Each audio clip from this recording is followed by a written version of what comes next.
Chapter 1. Sophia Rizzo! Jessica Wakefield's mouth puckered as if she had just tasted a lemon. You mean you're walking home with the biggest creep in Sweet Valley Middle School? She stopped in her tracks and stared at her sister. If you weren't my identical twin, Elizabeth, I'd say you had lost your marbles. We may be identical twins, Jess, Elizabeth answered, but we sure don't think alike, especially on the subject of Sophia. Elizabeth was right. Although the two Wakefield girls looked like mirror images of each other, they seldom agreed on friends. Jessica liked to discuss the newest fashions and gossip about boys, and she chose friends who were as pretty and popular as she was. Elizabeth, on the other hand, loved people, particularly talented, imaginative ones like their dark-eyed classmate.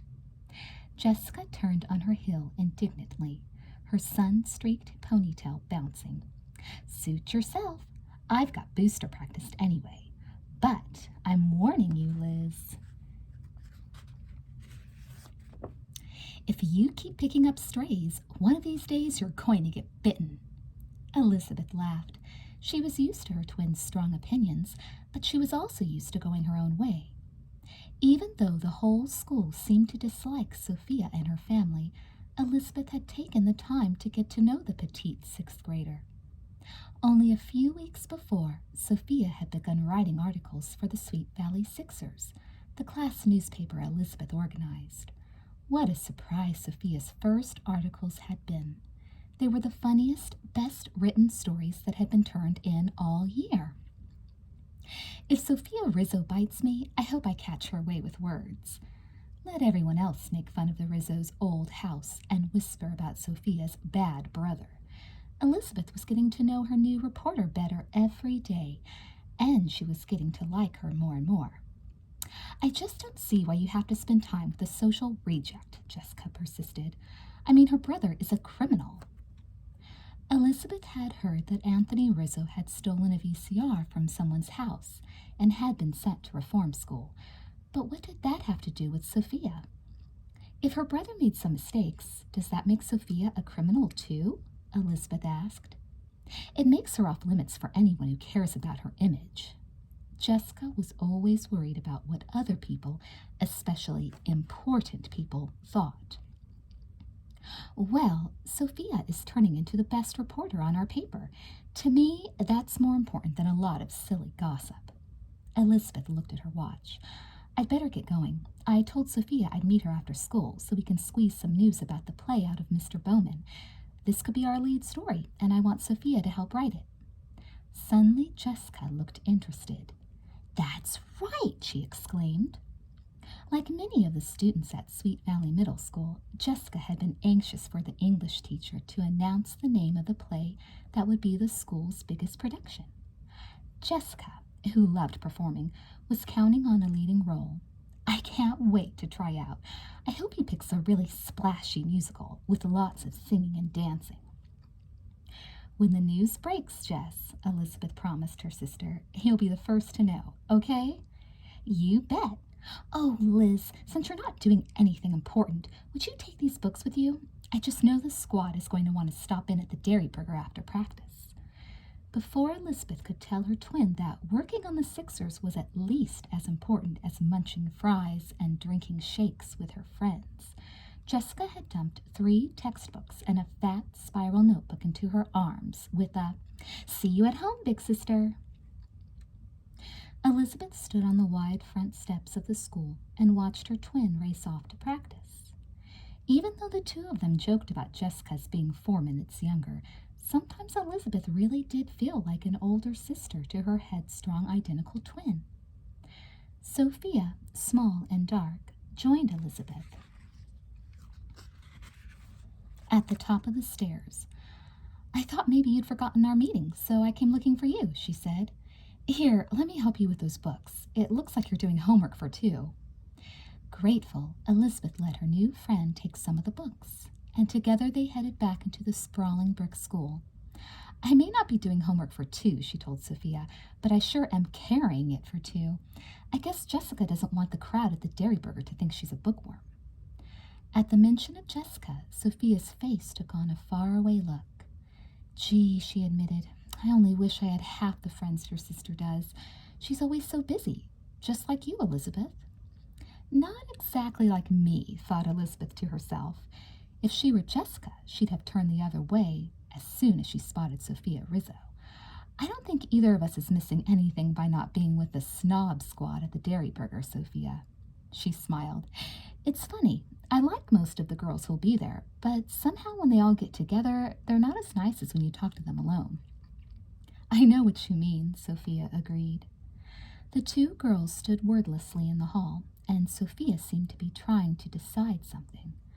Finally, she reached into the pocket of her faded skirt and pulled out a rumpled square of paper. With an expression of shame and embarrassment, she handed it to Elizabeth. I found this in my desk this morning. Elizabeth's blue-green eyes filled with anger as she read what had been scribbled on the sheet. We don't need your kind in Sweet Valley, the note read. Get out and take your brother with you. At the bottom of the note was a clumsily drawn horse with a big horn in the center of its head. The unicorns? How could they? Elizabeth rolled the paper into a tight ball between her fingers. Ugh, I knew they were silly gossips, but I never thought they'd go this far. The Unicorns was an exclusive club that included most members of the Booster Squad, the best dressers and the snobbiest girls in the middle school. The girls in the group were supposed to be as beautiful and special as a magical beast after which they'd named their club. At the beginning of 6th grade, Jessica Wakefield had joined and found that she fit right in with the Unicorns. It took only one meeting for Elizabeth to decide the group was not for her. As she studied Sophia's stricken face, Elizabeth decided it was time she had a long talk with Jessica. People had been persecuting Sophia because of her brother's mistakes long enough. It had started when Anthony Rizzo was sent to a reform school, and now that he was back in Sweet Valley, things seemed to be getting worse. I'm so sorry, Sophia, Elizabeth said, touching her friend's shoulder gently. They don't even know your brother. Sophia's eyes were filling up. That's just what my mama says. She says she doesn't know her own son since Papa left us. Tony doesn't listen to her anymore. He doesn't listen to anyone. Elizabeth felt terrible. She thought of her own older brother, Stephen, and couldn't picture life at home without his constant teasing and awful jokes. Hey, she reminded Sophia, we've got work to do, remember? Slowly, Sophia returned the note to her pocket. For a minute, she seemed to struggle with tears, but at last she smiled back at Elizabeth, her brown eyes warm and proud. That's right. I hope we can convince Mr. Bowman to tell us his choice for the play, if he's made up his mind, that is. What do you mean? Elizabeth asked. Rehearsals are supposed to begin this month. I know, but he told our English class that the play might start late this year. He said it would be a real surprise for everyone. Everyone except the hard-working staff of the Sixers, announced a voice behind them. Turning, the girls were surprised to see Mr. Bowman with a stack of papers under one arm. Elizabeth couldn't help noticing with a secret giggle that his paisley tie clashed with his checked shirt. She often wondered how anyone so nice could come up with such awful clothing combinations. I was on my way to the office to run off a test, Mr. Bowman continued, and if you'd care to join me, I've got a real scoop for you two. Elizabeth and Sophia exchanged glances. It was as if Mr. Bowman had read their minds. Now on the trail of their big story, they followed him down the tiled hall, asking him question after question. Is it going to be a musical, Mr. Bowman? Will you give major roles to 6th graders? When will the auditions be? Who's the author? When they reached the office, Mr. Bowman opened the door, then held up one hand, laughing. Whoa now, just a minute. Let me answer one question at a time. And, he added, winking, let's start with the last one. The girls drew close to the old ditto machine as their teacher prepared the first master for printing. I think you should know, he said, as he turned the crank, that we're not going to use a famous author this year. This play will be the first thing they've written. They? Both Elizabeth and Sophia looked puzzled. Maybe I should say you, Mr. Bowman corrected himself. 2 mouths dropped open, and 4 eyes popped with excitement. Yes, you. I've decided to let the students write their own play this year, and the department has picked a writing committee composed of the 2 best English students from each grade in the school. Guess who the 2 sixth-grade representatives are? The girls could hardly believe their ears. First they hugged each other, and then they gasped. Do you really think we can do it? Elizabeth asked. Of course you can, Mr. Bowman assured her. There's enough talent on the writing team we've chosen that I expect nothing less than a smash hit from the 6 of you. Sophia beamed. She looked happier than Elizabeth could ever remember seeing her. Oh, Mr. Bowman, when do we start? I've got so many ideas. I want to write them all down before I lose them. The teacher laughed again. Well, there's no time like the present. I'll give you the names of the team members, and you can call them and arrange your first meeting. He handed her a sheet with the names and phone numbers of the committee neatly typed in 2 columns. Will you be our advisor, Mr. Bowman? Elizabeth knew how much guidance he had given the Sixers staff, and she was sure the play committee could use the same helping hand. I'd be honored. Mr. Bowman bent his long body in a formal bow while the old ditto machine clattered away. Now, don't you 2 have a story to write? A few minutes later, Elizabeth and Sophia were huddled at 2 desks in the empty study hall. Soon they had finished their lead story. The following afternoon, when the final copies of the Sweet Valley Sixers were mimeographed and distributed, everyone in school would know. I can hardly believe it, Elizabeth told Sophia. The best part of all, Sophia reminded her, is the play itself. Just think, this play means we get to tell our own story instead of acting out someone else's. Hey, Elizabeth grabbed her pencil. That makes a perfect headline for our big news. Student play to feature students' own story by Sophia Rizzo and Elizabeth Wakefield. What do you think? Can't we leave my name off, Elizabeth? Elizabeth couldn't understand. But Sophia, she protested, you've written as much of this story as I have. You've asked me to leave your name off every article you've written for the Sixers so far, but this is our biggest news yet. I don't want to take all the credit. A shadow seemed to cover Sophia's face, erasing the excitement it had shown just a minute before. I don't think so, she said. I don't think anyone would want to read a story with my name on it. Her shaky voice and downcast eyes made Elizabeth remember the ugly note from the unicorns. The name Rizzo doesn't exactly make anybody around here stand up and cheer. And it won't either if you keep letting them make you afraid, Elizabeth exclaimed. Look, this story was written by both of us, and if anyone has any complaints, they'll have to make them to both of us. She held out her hand, and slowly Sophia took it. We're friends, aren't we? Friends? The word that Elizabeth had used so easily sounded like magic when Sophia said it. Friends, I guess we are. Lit up by a huge smile, her face looked twice as pretty as usual. Immediately, Sophia seemed more confident and outgoing. Would you like to walk home to my house and call the committee from there?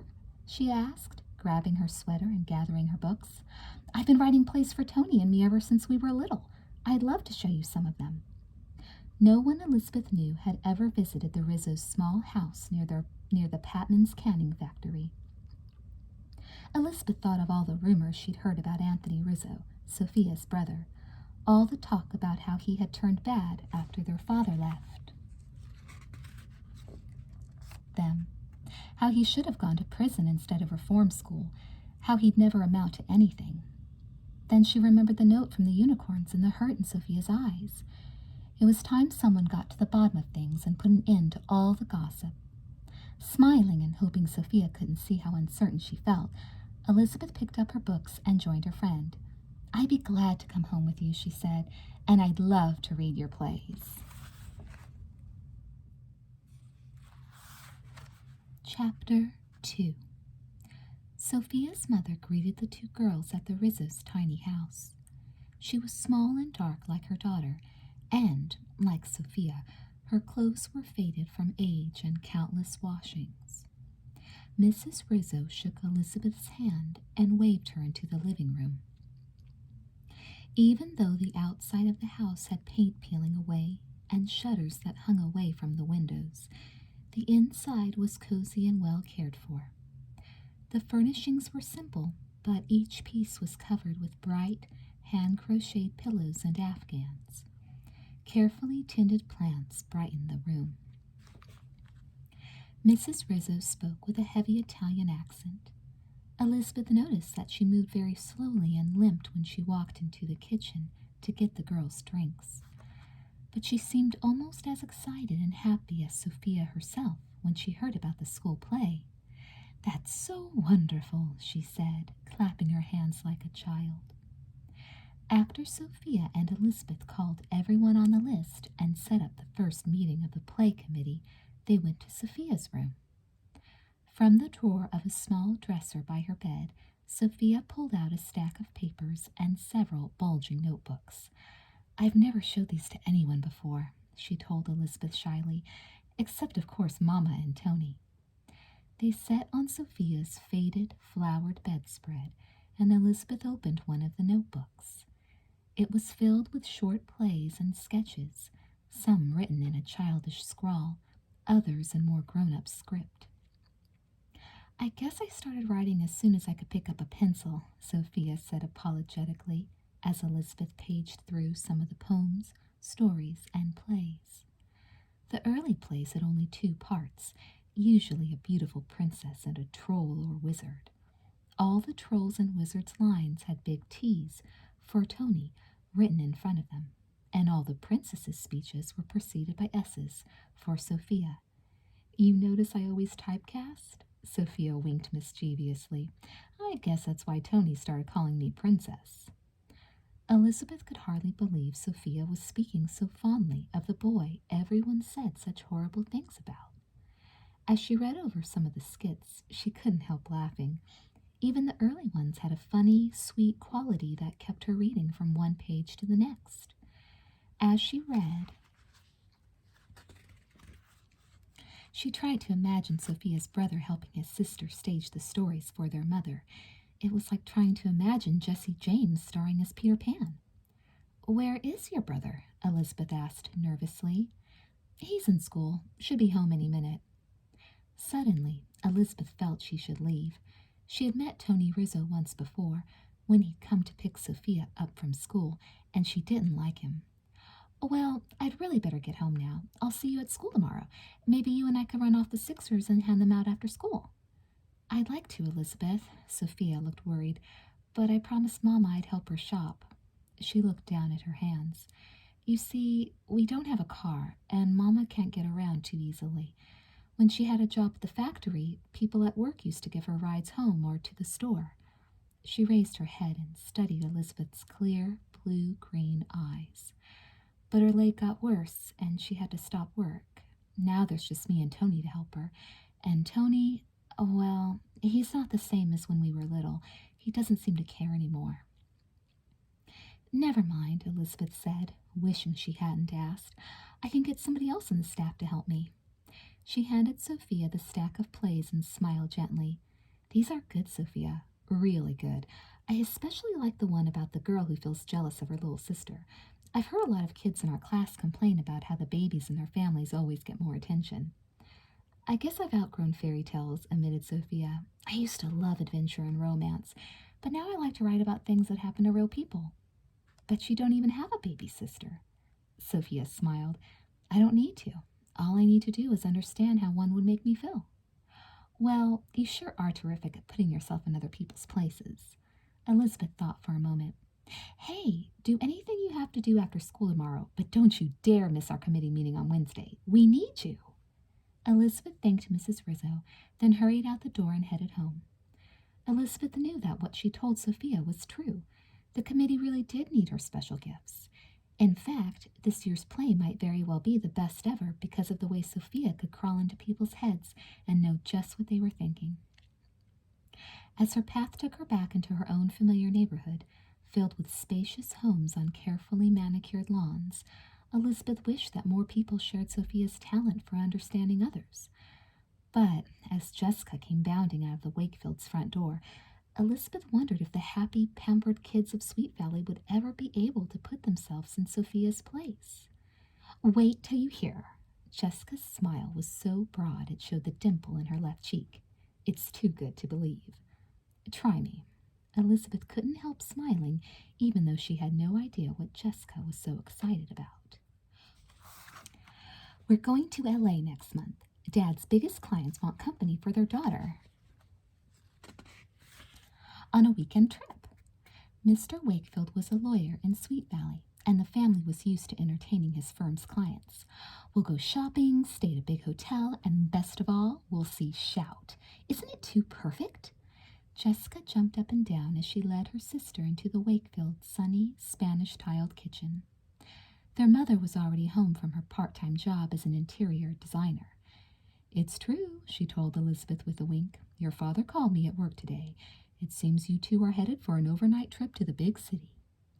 Elizabeth, almost as excited as her twin, dropped her pile of books on the table and raced to join her mother by the sink. Even though she didn't think there was any spot on earth so perfect as Sweet Valley, with its forever blue skies and sparkling white beach, Elizabeth couldn't help being thrilled at the prospect of a trip to Los Angeles. Wow, maybe we can eat at that great Mexican restaurant on Sunset Strip, she exclaimed. And tour a Hollywood studio, suggested Jessica, hugging her twin. And visit Chinatown. And Beverly Hills. Mrs. Wakefield stopped rinsing dishes and put up one hand. Whoa, we're talking about 2 days, not a week. Blonde and slim, the twins' mother looked like a grown-up version of her daughters. Now her pretty, tanned face broke into an amused smile.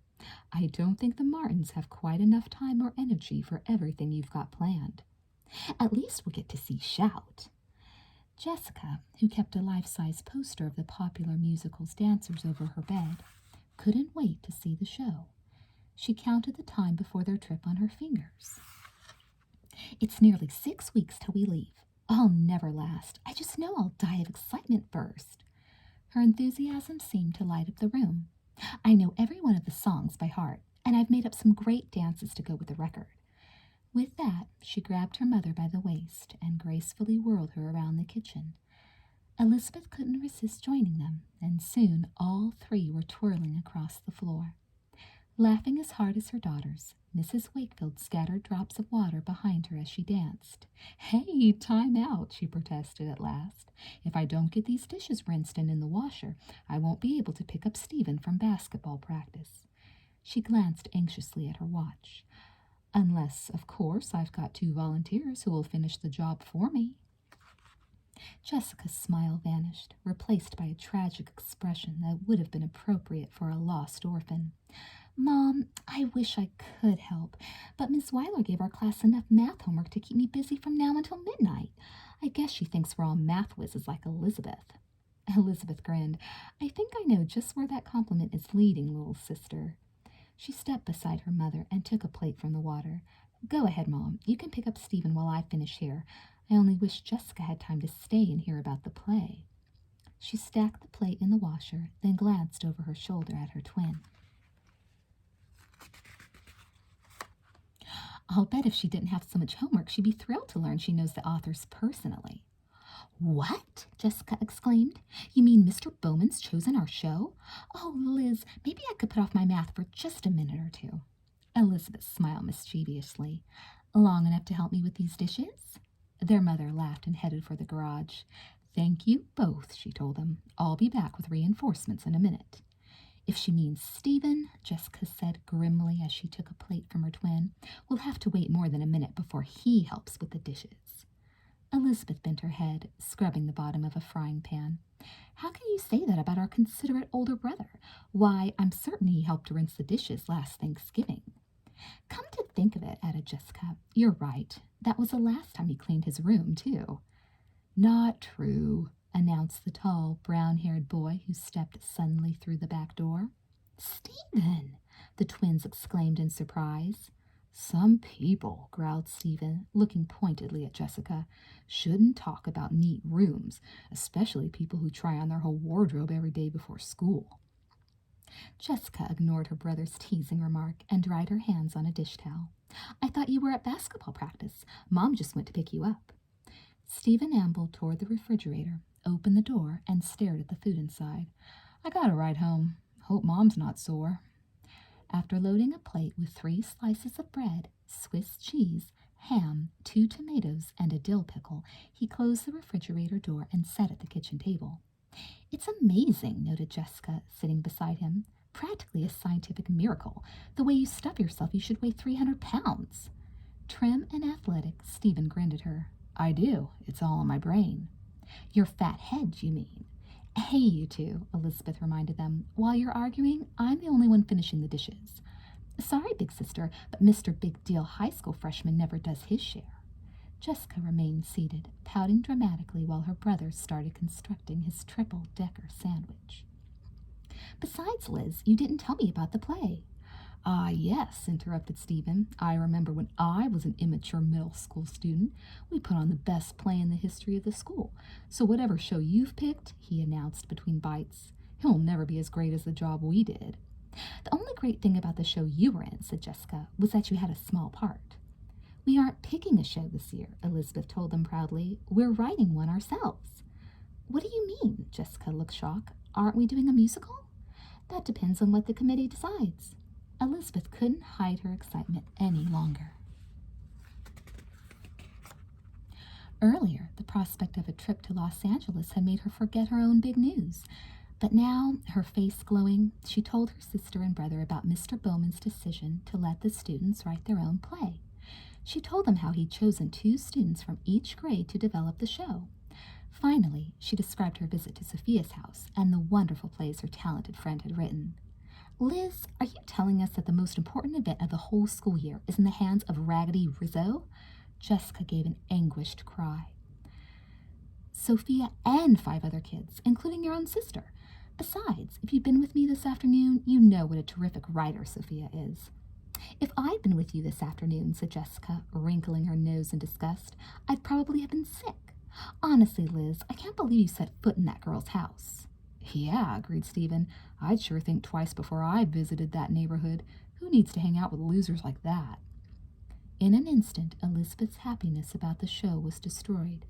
She looked at her brother and sister, finding it hard to believe that her own family could be so shallow and heartless. "How do you know what Sophia's house is like if you've never been there?" she asked them. "And how do you know what she's like if you've never even talked to her?" "I may not know Sophia," Stephen told her, "but I sure know her brother, well enough to stay as far away from him as I can." "Just how do you get to know somebody by staying away from him, big brother?" "It's not just talk, Elizabeth." Stephen looked suddenly serious and grown up. "Anthony Rizzo is trouble. He's stolen everything from TVs to cars. And my bet is he hasn't cleaned up his act, even after reform school." "And to think his sister is helping to write my school play," Jessica muttered angrily. "It probably won't have a single song in it. It'll probably be all about crime and murder and disgusting bloodshed." Elizabeth couldn't believe what she was hearing. "Come on, Jess. You know better than that. Or do you?" "What do you mean, Liz?" "I mean, anyone who could leave that cruel note in Sophia's desk doesn't know the first thing about giving people a fair shake." "Well, anyone who lives in a run-down house and watches stolen TV doesn't know the first thing about living with decent, normal human beings," Jessica exclaimed. "Besides, Liz, it's not as if I wrote that note all by myself. The unicorns took a vote on it, and we all agreed this town would be a lot better off without the Rizzos." "Well, for once I think Jess's dumb club is the right idea," Stephen declared. "I mean, you don't know Tony Rizzo. He doesn't care how he dresses or what he says.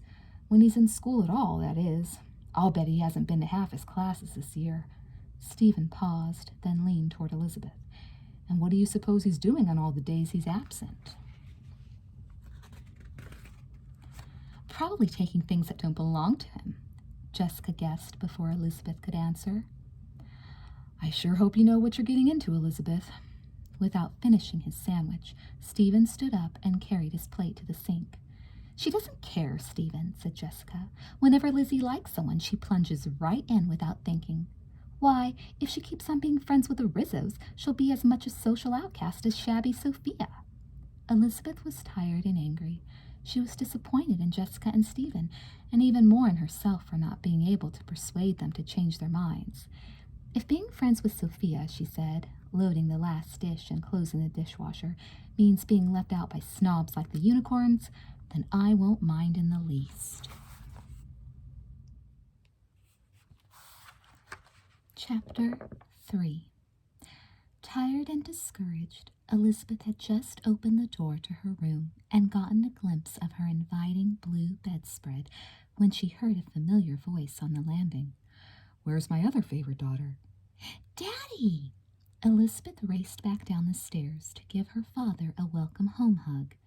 Mr. Wakefield, his friendly brown eyes set in a handsome tanned face, dropped his briefcase to kiss Elizabeth.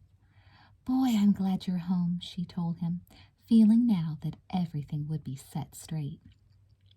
"I am too. I only wish I were bringing better news with me." Elizabeth noticed the frown lines by her father's mouth. "What's the matter, Daddy?" "I think I'd better break this to you and Jessica together." He took Elizabeth by the hand and led her back into the kitchen to join Jessica and Stephen. "What's up?" Jessica looked as puzzled as Elizabeth felt. "Is it about our trip to L.A.?" "I'm afraid so." Their father sat beside Stephen at the table, where he could look at both his daughters. "It seems there's been a misunderstanding about the Martins' invitation." "Why, Daddy? Can't we go?" asked Jessica. "Only one of you is invited." Mr. Wakefield clearly felt awful about the news. Elizabeth and Jessica stared at each other, looking like two reflections of the same disappointed girl. "Which one?" "Either one. I guess I didn't really understand the situation, and I just assumed both of you could go. But it seems the Martins have a daughter just about your age, and they've only got tickets and accommodations for 4. "You mean one of us has to stay home?" Elizabeth wasn't even surprised. Somehow this disappointment just blended in with the whole awful afternoon. One look at her twin, however, made it clear to her that Jessica wasn't taking things as calmly. Her huge eyes were already filling with tears. Shout was her favorite show in the world, and this setback was more than she could bear. "But, Daddy, I simply have to see Shout. If I don't, I'll absolutely die." "I'm certain it won't come to that," her father assured Jessica. "I only wish your mother and I could buy an extra ticket and send you both, but Shout's been sold out for months." Elizabeth knew she would have loved the trip to Los Angeles. She was always thrilled when she saw the sky-high buildings along the Miracle Mile, and it was fun to watch so many people in one place at the same time. But she also knew how much her twin had been counting on the show, and she had no doubt about who should go to L.A. "If only one of us can go, Dad," she told her father. "It should be Jessica." Jessica's face brightened. "Oh, Lizzie, you're the most wonderful sister in the entire universe." Mr. Wakefield, however, did not seem relieved. This wasn't the first time Elizabeth had given in to Jessica's strong will, and this time he was determined things would be different. "No," he told them. "As soon as your mother gets home, we'll draw straws. I want to be absolutely fair about this." Elizabeth didn't say a word, but as she heard her mother's car pull into the driveway and looked at Jessica's stricken face, she wondered how fair it would be if the twin that had memorized every word of her favorite musical had to miss it. "Why is it my children always use the phone when they need a ride, but never remember to call when they don't?" Mrs. Wakefield walked into the kitchen with a smile that suggested she wasn't as upset with Stephen as she should have been. "Gosh, Mom, I'm sorry," Stephen said with an embarrassed grin. "I got a ride home with Jimmy Lynch, and I guess I kind of forgot to let you know." His mother tousled Stephen's hair and sat beside him at the table. "That's okay. As long as your team keeps playing the way they are, I can't really complain." "That's right," Ned Wakefield agreed. "If your team wins one more game, I'll be treating everyone to Sundays at Casey's next week." Stephen, who was in the starting lineup for Sweet Valley High's junior varsity basketball team, blushed proudly. "You really didn't think we could do it, did you, Dad? You didn't think we'd go undefeated?" "I bet a lot of Sundays you wouldn't," his father told him. 12 to be exact. 15 counting the coaches, Stephen corrected. 17 counting us, insisted Jessica and Elizabeth in unison. "Do I hear 18? Mr. Wakefield turned to his wife, laugh lines crinkling beside his brown eyes. "My treat. I never could resist Casey's double scoop specials." Mrs. Wakefield laughed and looked fondly at the faces around the table. I've raised 3 children on them. Mr. Wakefield coughed nervously. Well, I suppose it's time to get down to business, he said uneasily. I'm afraid there's been a mistake, Alice. He explained the misunderstanding about the twins' trip to Los Angeles. I thought the fairest thing to do would be to draw straws, he finished. I already told Dad that I'd stay home, Elizabeth volunteered.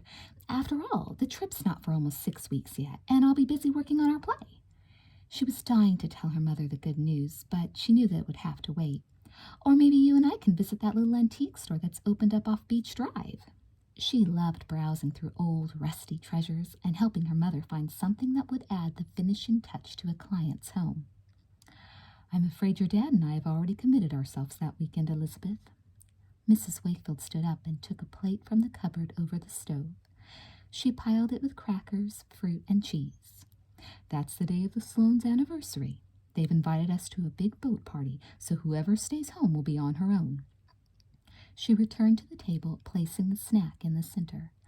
That's okay, said Elizabeth. There'll be lots to do. I explained to the girls that I wanted each one to have a fair chance to go. Mr. Wakefield reached across the table to take the twins' hands. That's why I thought the best solution was to draw straws. I've never been sure exactly what the phrase means. I've got a good idea, said Stephen. I'll write a number on a piece of paper. Jessica and Elizabeth can both try to guess it, and whoever comes closer wins. He leaned back and balanced his chair on one leg to reach the kitchen junk drawer. He pulled out a tablet of paper, tore off a single sheet, and, hiding his work as if it were a secret document, scribbled a number on it. But, Daddy, objected Jessica, what if I lose? Her long lashes closed over eyes that had filled again with tears. I've just got to see Shout. Please, please, I'll clean up my room every day for the rest of my life. I think your father's right. This is the only way to settle things. Mrs. Wakefield didn't like to see Jessica so miserable, but she wanted to be fair about something so important. Everyone held his breath as the twins decided on their numbers. Elizabeth almost wished the Martins had never made their offer. She felt a sinking sensation in her heart when Stephen announced that the number she'd picked was only 1 away from the number he'd written down. Jessica's number was 4 off, and, when she realized she had lost, she began to sob uncontrollably. Through her tears, she stared at her family. Everyone else was happy, she thought. Elizabeth had just been chosen to help write the school play, and now she was going to Los Angeles with the Martins. Stephen was nearly popping over his basketball team's record, and her parents were going to a boat party for 2 of their oldest friends. But what about her? All she had wanted was this trip to Los Angeles. Why, as soon as their mother had told her about it, she'd gotten right on the phone and boasted to her best friend, Leila Fowler, she'd be seeing Shout. Wow, Leila had squealed. You are so lucky, Jessica. Daddy says he's been trying to get us tickets for 2 months. And Jessica had felt like a queen. If George Fowler, one of the wealthiest men in Sweet Valley, couldn't get a ticket, she was in for a real treat. But now all her hopes were dashed. I suppose, she told her family indignantly, that you're all expecting me to be a good sport and wish Elizabeth a terrific time in Los Angeles. She could hardly get the words out. She was crying so hard. Well, I don't feel like a good sport. She stood up and pushed her chair into the table, her legs shaky and uncertain. Elizabeth's your favorite. She always gets everything. She always wins. She turned and, tears streaming, raced out of the kitchen and upstairs to her room. It didn't help when her mother came up a few minutes later to tell her there would be other trips, and it didn't help when her twin told her that night after dinner that she'd offered once more to trade places with Jessica. They just won't listen, Elizabeth said, and sighed. I tried telling Mom and Dad that I really wouldn't mind staying, but they say they can't go back on their word. Jessica, sprawled across her pink and white bedspread, had stopped crying, but she hadn't stopped feeling awful. Oh, Liz, she asked, how am I ever going to tell Leila Fowler and the unicorns? How am I ever going to live this down? Even though her sister's problems seemed small beside the real troubles people like Sophia faced, Elizabeth couldn't help feeling sorry. She remembered the hours Jessica had spent singing along with her Shout soundtrack album. Maybe I could get some of the cast to autograph a program for you, Elizabeth suggested. She had to admit that she was beginning to look forward to her big trip. And maybe I can bring back one of those shout t-shirts. Jessica looked up hopefully. That'd be neat, Liz. Then her face resumed the tragic expression it had worn earlier. It's still not the same, though. Not the same as actually seeing it for myself. Well, pretty soon you'll be hard at work on your own show. Elizabeth felt more cheerful as she thought about the school play and all the excitement ahead. In fact, I phoned Sophia and asked her to come over tonight so we can make plans for the first committee meeting on Wednesday. Maybe you can give us some ideas. Jessica sat bolt upright. You're not bringing that girl over here. Elizabeth Wakefield, I will never figure you out. She shook her head and her blue-green eyes snapped back to life. Besides, I've already invited Leila Fowler over to practice our new cheer. So? Asked Elizabeth. So I certainly don't want my best friend to find that creature in our house. Leila was the first cousin of Janet Howell, the Unicorn Club president. The very last thing Jessica needed was to have her friend tell Janet that the Rizzos and the Wakefields were getting friendly. My life is in a shambles, my dreams are shattered, and now you're going to bring that ragtag misfit into our living room. Just a minute here, said Elizabeth. I thought you were so loaded with math homework that you were going to be up all night. How can you take time out to practice cheerleading? Jessica opened her eyes wide until she looked like a big china doll. Oh, Lizzie, she said in a voice as sweet as honey. The whole assignment is hateful long division. She stared at her twin with her most helpless look. You know I was sick the day Miss Weiler explained it. I was going to ask you if you'd just help me out this one time. I'd never forget it for 1,000,000,000,000 years. Do you mean you want me to do your homework for you, Jess? This wasn't the first time Jessica had asked Elizabeth to bail her out of a tough math assignment. But this time it was hard to say no. After all, Jessica had just lost the trip of her dreams, and Elizabeth had just won it. How are you going to learn to solve this kind of problem if I do it for you? But, Lizzie, Jessica pouted and then glanced at her sister out of the corner of her eye. You're so much better at division than I am. You can do one of those mile-long problems in no time at all. I'd be up all night over something you could get done in 5 little minutes. As if on cue, the doorbell rang, and Jessica raced out of the room. I'll get it. It's Leila. She started down the stairs, but stopped halfway and turned back toward her sister. Thanks so much, Lizzie. I know I can always count on you when I'm in a jam. Elizabeth sighed, picked up Jessica's math book, and started through the door to the bathroom that separated the twins' bedrooms. She had homework of her own to do, and it would take some real concentration to get everything done before Sophia came to discuss the play. Still, she felt so guilty about winning the trip to Los Angeles that she was willing to do just about anything to keep Jessica happy. She just had time to sit down at her desk and find a pencil before Jessica rushed into her room.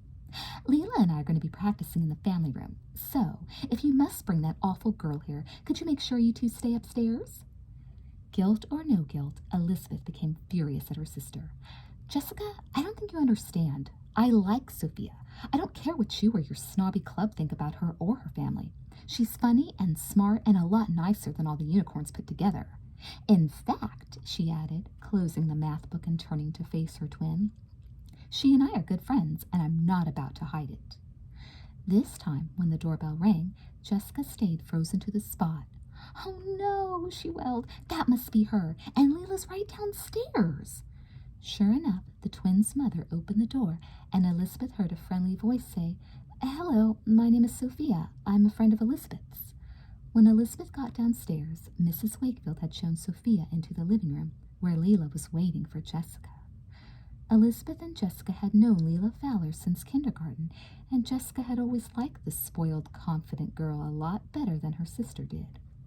Although Elizabeth admitted that Leila, with her shoulder-length light brown hair and charming smile, was very pretty, the things she said and did were usually far from nice. Hello, Leila, she greeted Jessica's guests. Do you know Sophia Rizzo? Leila, dressed in a beautiful aqua tennis top and white slacks, stared at Sophia without speaking. Jessica, finally recovered, raced downstairs to join them. Hi, everyone, she called gaily, as if nothing were wrong. Oh, hello, Sophia, she added, turning to Elizabeth's guests as if she'd been expecting her. I'm glad you came to pick up that box of old clothes we packed. It's good to know they won't go to waste. It's always a pleasure to be able to help those less fortunate than us. See you later." With that, Jessica grabbed Leela by the arm and dragged her into the den. "Is that why she thinks I came here?" Sophia turned to Elizabeth in confusion. "To take your old clothes?" Her tiny chin was set firm and hard in her dusky face. "Mama, she would never," she began, her voice quivering. "She could never accept charity. She would rather die. "I know," Elizabeth assured her, taking Sophia's hand. "Jessica just got things mixed up." She was too stunned and embarrassed to explain her twin's thoughtlessness. Still confused, Sophia followed her friend upstairs, her dark eyes full of questions Elizabeth didn't want to answer. Chapter 4.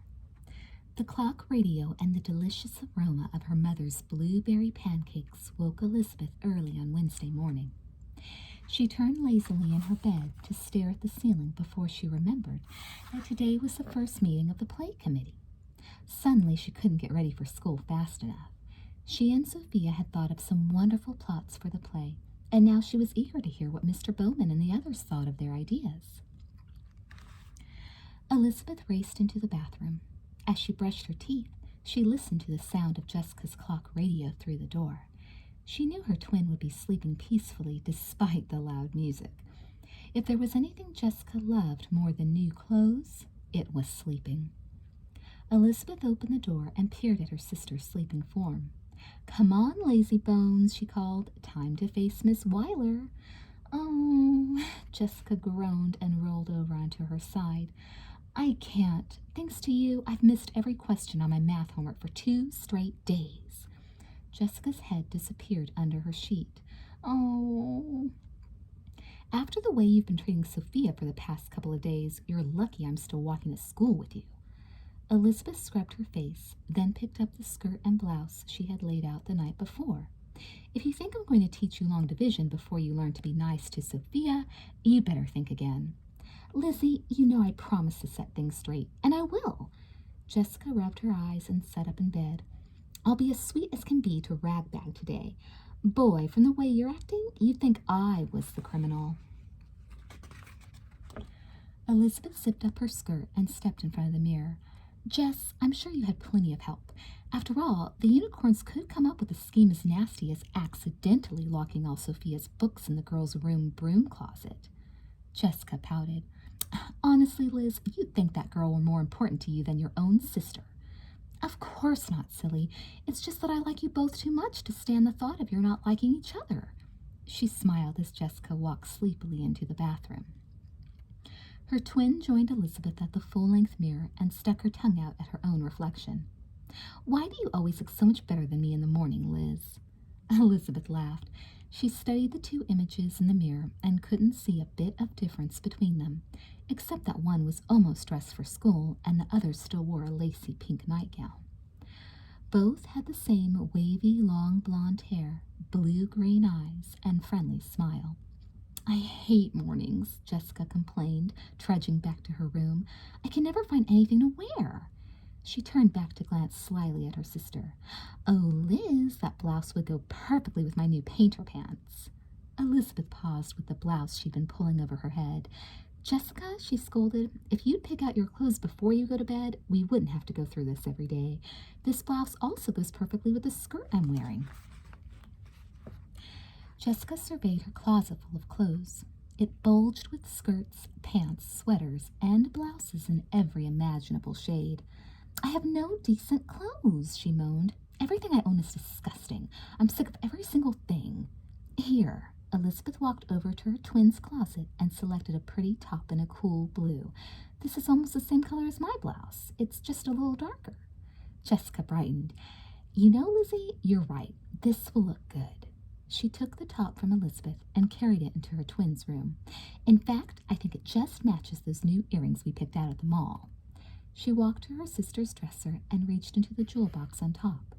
The earrings she pulled out were covered with blue sparkles and silver beads. She held them up to her ears and smiled into the mirror. "Perfect, aren't they?" Elizabeth sighed. Both twins had picked out the pretty earrings, but it was Elizabeth's allowance that had paid for them. Okay, okay, she said at last, but please, Jess, hurry up. I don't want to be late today. By the time the twins arrived at school, everyone had heard the news about the school play. Caroline Pierce, Sweet Valley's biggest gossip, greeted Elizabeth on the steps in front of the big clock. Hi, playwright, she teased.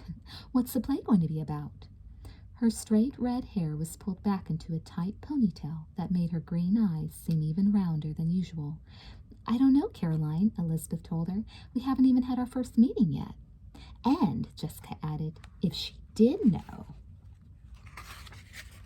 she certainly wouldn't tell you, not unless you wanted it spread all over the school. Caroline wasn't the only student who was curious about the play. As the girls walked down the hall to their homeroom, more and more kids clustered around them, each with a question for Elizabeth. Are we doing a musical? Can you write a part for me? You won't let the 8th graders boss everything, will you? Jessica was so proud of her sister, she almost forgot to be jealous of all the attention Elizabeth was getting until Bruce Patman joined the group. Hey, Elizabeth, the handsome 7th grader said when he spotted the twins. Congratulations. My dad's going to videotape the whole show, and he says I can have everybody over to watch it. Oh, Bruce, Jessica cooed. I think the videotape is a great idea, especially for those of us who are going to have big parts. Compared with the creepy boys in the 6th grade, Bruce seemed very mature and sophisticated to Jessica. She always wondered what it would be like to be a member of the wealthy Patman family and be able to have anything you wanted, no matter how much it cost. Well, if you want a good part, you'd better check with your sister here, Bruce told Jessica. After all, she's the one writing the play, right? He looked admiringly at Jessica's twin and fell into step beside her as she walked toward her locker. By the way, I'm a pretty good actor, Elizabeth. How about a major role for Bruce the hunk? Elizabeth didn't share Jessica's high opinion of Bruce. For as long as she'd known him, she'd thought he was silly and spoiled. Just because his father was one of the richest men in town, he seemed to think he was entitled to bully and brag his way through life. There are a lot of people on the writing committee besides me, Bruce. We're all working together. Yeah, Bruce agreed, but don't forget to put in something that will really suit my talents. Outside their homeroom, the twins stopped and Elizabeth smiled. I think I've got just the thing, she told him. Really? Bruce and the group of students that had been following him pressed around her eagerly. What is it? Well, I know how much you like the spotlight, Bruce, so I thought I'd ask Mr. Bowman if you can do the lights for our show. As the last bell rang, the crowd of kids burst into laughter and scattered for homeroom, leaving Bruce standing by himself in the middle of the hall. Hey, Elizabeth, that's the greatest news ever, Amy Sutton whispered loudly when Elizabeth took her seat. Gangly and thin, with straight blonde hair and pale blue eyes, Amy was Elizabeth's best friend. She was also a valuable member of the Sweet Valley Sixers staff. Thanks, Amy. We're meeting after school today. I can hardly wait. Suddenly, her face clouded as she remembered. Hey, that means I won't be able to get to our regular Sixers meeting. Do you think you and Julie can handle it? Sure, agreed Amy. Julie and I will take care of everything. Are we still meeting for lunch? You bet. Lunchtime wouldn't be the same, Elizabeth thought, without Amy and Julie Porter, another Sixers reporter, giggling and laughing at their usual table in the cafeteria. I want to get your ideas about the show before the committee gets together. Amy's face glowed. Gee, Elizabeth, that would be wonderful. The rest of the day seemed to drag. It felt like an eternity before Elizabeth, Amy, and Julie were huddled in a corner of the cafeteria talking over plans for the show.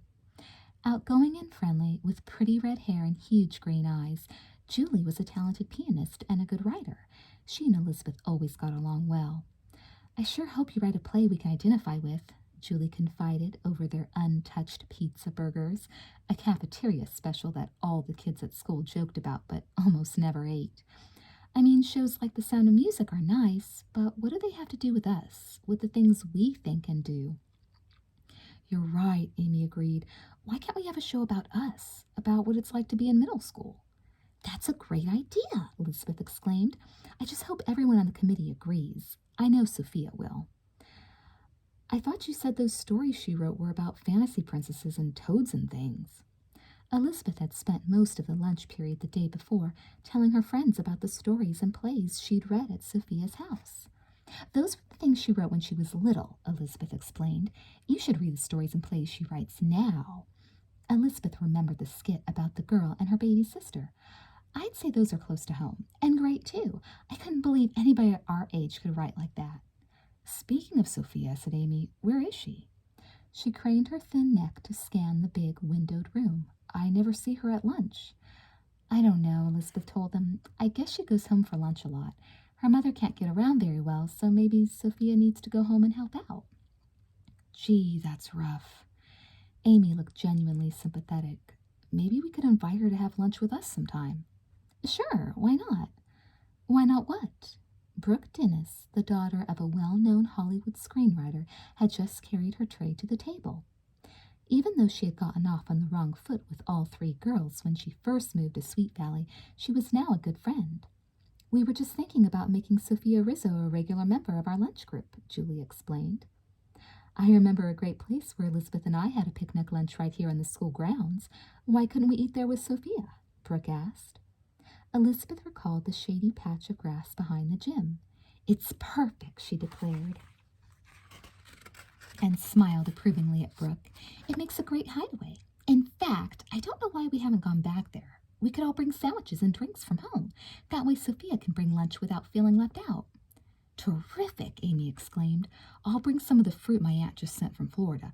Mom says it will rot if we don't get rid of it soon. Don't forget my dad's potato salad, Julie piped up. He'd be insulted if he found out we were planning a picnic without his specialty. Elizabeth was chosen to deliver their invitation to Sophia that afternoon at the committee meeting. She waited impatiently outside Mr. Bowman's room until she saw her friend. Hi, I have a secret message for you. Smiling broadly, she handed Sophia a tiny square of paper. It had been folded and refolded until it was not much bigger than a postage stamp. Elizabeth's smile encouraged Sophia, and after only a moment's hesitation, she unfolded it. Scrawled in fluorescent green on a sheet of bright yellow paper, the note read, You are hereby invited to a secret outdoor picnic sponsored by the Anti-Cafeteria Lunch Group. Thursday at lunch period behind the gym. Bring your own sandwich. RSVP, Amy, Elizabeth, Julie, Brooke. The look of happy surprise on Sophia's face said everything. For a minute, neither girl spoke. Then Elizabeth explained how the four friends had cooked up the idea of a getaway picnic. Everyone's bringing something from home, she told Sophia. My mother makes the best fruit punch in the world, says Sophia. I'll bring a thermos of it and hide it in my locker. Terrific. But what about this meeting? Did you bring your play about the two sisters? Yup, and the one about the mother and the girl who wants to stay out late. Sophia sounded confused. I brought everything you asked me to, but I still don't understand why. Because not everyone can write like you, that's why, Elizabeth smiled. And because I want the committee to know that plays don't have to be about places we've never been or things we've never done to be exciting. Sophia smiled. I just want you to know how much your support means to me, she said, her voice sounding strong and brave. Even if nobody else in the committee likes my plays, it won't matter. I'm just glad my friend Elizabeth does. And I'm not the only one, Elizabeth promised her. Just you wait till the others see your work. Why, you'll be signing autographs all over Sweet Valley. And as the two girls laughed and walked into the first play committee meeting, Elizabeth hoped that it was true. Chapter 5. Mr. Bowman and the members of the play committee were seated around a long conference table at the back of the room when Elizabeth and Sophia opened the door. Welcome, said Mr. Bowman. Elizabeth didn't know whether to feel relieved or concerned as she glanced at the faces around the table. One of the 7th grade committee members was Mary Robinson, a slender girl whose pretty features were framed with curly blonde hair. Mary was a unicorn, but not the sort to go along with the club's gossip and teasing. The other 7th grader, though, was a different story. Peter Jeffries was a friend of Bruce Patman's, and any friend of Bruce's, Elizabeth was convinced, would be no friend of Sophia's. We started without you, Peter teased them. So far, we've decided everything except what to call the show, where to start, and how we can ever be ready in 3 weeks. Mr. Bowman smiled. Well, I'm sure we'll be making changes even after auditions. If we count rehearsal time, we'll have more than a month to get ready. I still think we might be better off using a play that's already been written, complained Lisa Rainish, one of the eighth graders. Elizabeth didn't really know her, but she had a plump, friendly face and was always running for student office. It seemed that Lisa was on every committee in school. I think you're just afraid to tackle this, the boy sitting next to Lisa said. His name was Northrop, but all the kids called him Nort the Nerd. An eighth grader, Nort was very smart and, Elizabeth guessed, very lonely. He talked in a serious, mature way that made it hard to imagine he ever had any fun. If every writer felt that way, he scolded Lisa, no great books would ever have been written. Maybe we should take a vote, suggested Mr. Bowman. I'm afraid I just assumed a student play would be a popular idea, but there's no reason we can't use a professionally written show if you want. No, Elizabeth exclaimed before she could stop herself. Now, though, she felt embarrassed. She wasn't about to let the school pass up a chance to give the most special play it had ever presented. Mr. Bowman, this is really important, and I'm sure all of us want a play that says what we want to, not what someone else thinks. It's a wonderful idea, and everyone in school is excited about it. Elisa still looked concerned. Oh, it's not that I don't think it's a great idea, Elizabeth. It's just that, well, what makes you think we have anything important to say? I mean, none of us is exactly William Shakespeare. That's just why we're the ones who can write our play, insisted Elizabeth. We're not grown-up professionals, so we're much closer to what it's like to be a kid. I don't think we should try for Romeo and Juliet. I think we should write about what's on our own minds, and who can do that better than us? Suddenly, Peter Jeffries started clapping loudly. At first, Elizabeth thought he was teasing, but when she looked at the broad smile on his face, she couldn't help smiling back. I think Elizabeth is right, he said. I think it's about time we spoke up for ourselves instead of always complaining about what we're assigned to read and write in school. He looked in Mr. Bowman's direction, then lowered his head apologetically. In most of our classes, that is, he added quickly. Mr. Bowman laughed. Hey, he told them, I'm the first to admit that I'm not a kid. No, Elizabeth and Peter are right. If you have something to say, no one else is going to say it for you. Mary Robinson looked puzzled. But what do we want to say? All of us are different people. Can we all say something together? Well, considered Lisa, we do say things together in student council, in a way. I mean, we all vote on things, so there must be some things we all agree on. That's right, said Peter. Why, I'll bet if we took a vote on whether or not to stop serving pizza burgers in the cafeteria, not a single person would say no. And I'll bet that if we all listen to some of the ideas Sophia has come up with, said Elizabeth, the vote would be unanimous too. Everyone at the table turned to Sophia.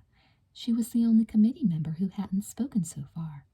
Now, aware of their eyes on her, she flushed deeply and fumbled with the first few pages in her notebook. For a minute, she looked helplessly at Elizabeth, but her friend's calm smile was enough to give her the courage to speak. Oh, well, she told them, I think all of us have families, and that means all of us have family problems. You bet, said Nort.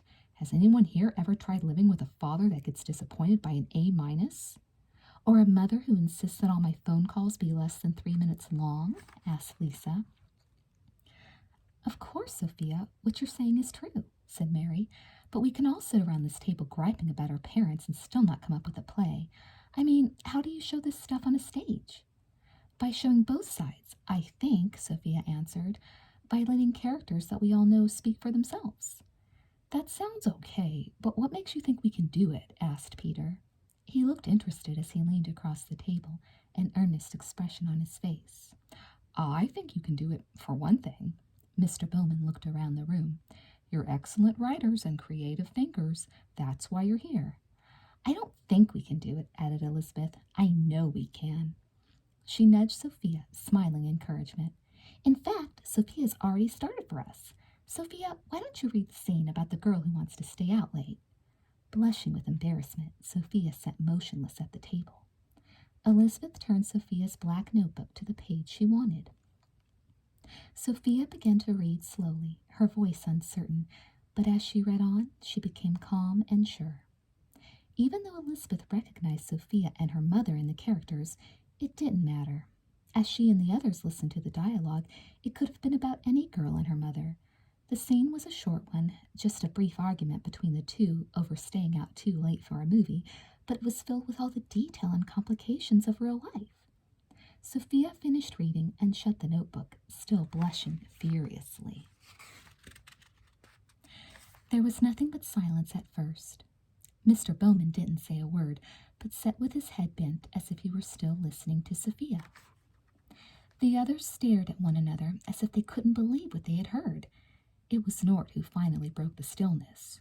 "Wow," he said, adjusting his dark-framed glasses. "That might not be Shakespeare, but it certainly is us." Suddenly everyone was talking at once. They had lots of ideas now, experiences from their own lives, things they wanted to add. Sophia's play had opened them like a key, and all at once their feelings were pouring out. Elizabeth studied the animated faces around her.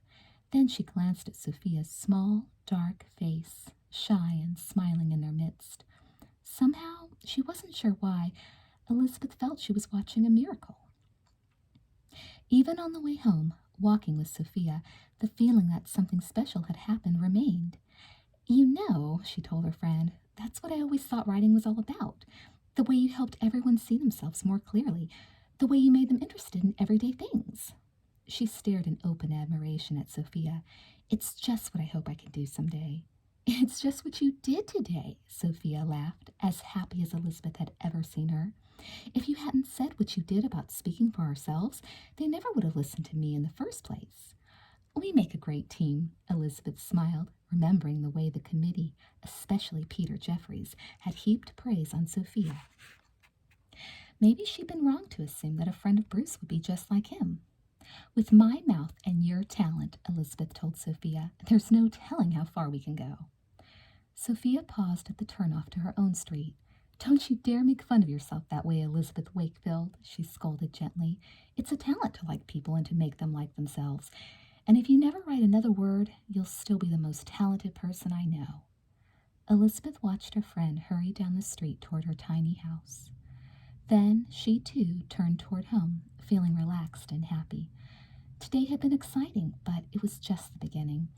The committee had decided to continue Sophia's short play, to explore the theme of parents and children by telling the story of one family. Even though it meant no splashy musical numbers, they wanted to present their ideas as realistically as possible, and they were determined to make sure that most of the play was completed for the auditions in 3 weeks. Elizabeth was so intent on the committee's plans and on getting ready for their next meeting that she hardly noticed how quiet the kitchen was. Usually she could count on arriving home to the sight of Stephen stuffing his face or a rousing argument between her sister and brother. This time, though, the stillness should have alerted her, but it wasn't until she opened the refrigerator door that Elizabeth knew something was wrong. There was still plenty of snack food on every shelf. Stephen, not hungry after school? It didn't seem possible. Shrugging, she grabbed an apple from the fruit bowl and started upstairs. She met her brother on the bottom step. Stephen, uncharacteristically quiet, was hunched on the last step, his head in his hands. "Hey," Elizabeth joked, "this must be serious. There's a whole piece of Mom's chocolate cake left. What's up?" "What's down is more like it," Stephen told her, lifting his head to reveal a black eye. "And the answer was me, flat on my face." "Stephen!" Elizabeth cried, reaching over to hug her brother. He looked so miserable and hurt, she didn't know what to say. "How did it happen?" "Ask your good friend's brother," Jessica answered for Stephen, appearing suddenly on the upstairs landing with one eyebrow raised and a disapproving frown. "Anthony Rizzo strikes again." Elizabeth stared at her brother's bruised eye.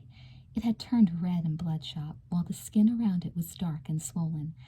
Had Sophia's brother really done this? "I was standing with a group of kids when, pow, knockout city," Stephen told her. "I mean, just about everyone in the group was saying things about Tony. I sure wasn't the only one." "Maybe now you'll choose your friends a little more carefully," Jessica warned Elizabeth. "Just wait until Mom and Dad hear about this." Elizabeth knew her parents were having dinner with one of Mrs. Wakefield's clients. What would they say about this, she wondered. I'm sure they know better than to judge people by association, she told Jessica.